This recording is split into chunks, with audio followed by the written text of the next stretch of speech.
দার্জিলিংয়ে যাওয়ার গল্পটা সেই দিন শুরু হয়েছিল যেই দিন আমি ঠিক এইচএস পড়তাম, আর আমার জিওগ্রাফি ছিল। জিওগ্রাফি টিচারের কাছে সমস্ত স্টুডেন্টদেরকে সে নিয়ে যাচ্ছিল দার্জিলিং।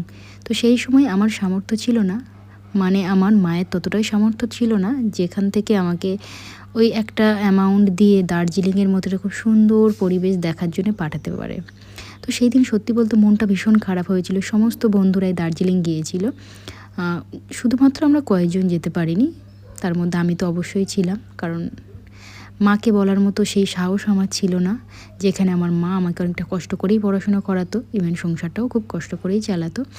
তো সেই দিন আমি একটা জিনিস ভেবেছিলাম যে কোনো কিছু স্বপ্ন দেখার আগে নিজেকে সেই জায়গায় মানে নিয়ে যাওয়ার জন্য তৈরি করাটা অত্যন্ত প্রয়োজন।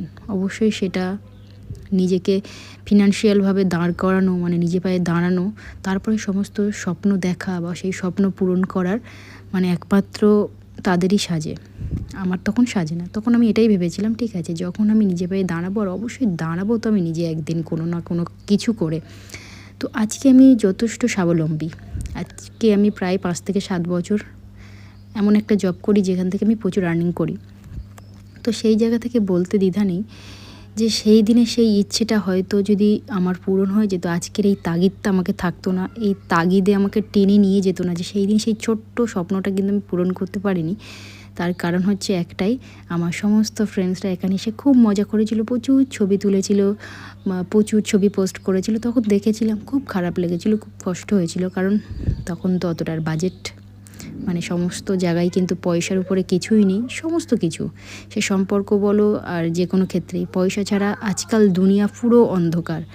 অতএব সবাই নিজের পায়ে দাঁড়াও, নিজেকে সেই জায়গাতে নিয়ে যাও যেখান থেকে যাই স্বপ্ন দেখো না কেন, সে ছোট হোক বড় হোক, সমস্ত স্বপ্ন পূরণ করার অধিকার শুধুমাত্র তোমার। তোমাকে কেউ সাহায্য করবে না, নিজেকে স্ট্রাগল করে বাঁচতে হবে। এটা আমি শিখেছিলাম পরিবেশ থেকে, পরিস্থিতি থেকে।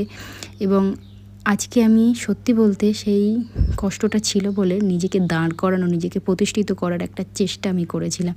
তো দার্জিলিংয়ে গিয়ে সত্যি কথা বলতে সেই পুরোনো দিনের কথা মনে পড়লো, যে সেই বান্ধবীরা এখানে এসে কী মজা করেছিল। মানে আমাদেরকে তখন তাচ্ছিল্য করেছিল যে তোরা নগণ্য, তোরা যেতে পারিসনি। আমাদের বাবাদের প্রচুর পয়সা আছে, যে কারণে আমাদের স্যার বলাতেই একবার আমরা চলে গেছিলাম। বাট স্যার অনেক জায়গায় ভূগোলের এক্সকারশনের জন্য আমাদের নিয়ে যেত, বাট আমরা কয়েকজন যেতে পারতাম না। কোনো দুঃখ নেই, আজকে তো সেই জায়গাটা অর্জন করেছি যেখানে ইচ্ছা ডানা মেলে উঠতে পারি, যেটা ইচ্ছা সেটা নিতে পারি, যেটা ইচ্ছা সেটা কিনতে পারি, শুধুমাত্র নিজের প্রতি সেই বিশ্বাসটা ছিল বলে। খুব ভালো লাগলো দার্জিলিং, জানো তোমরাও একবার ঘুরে এসো। হ্যাঁ।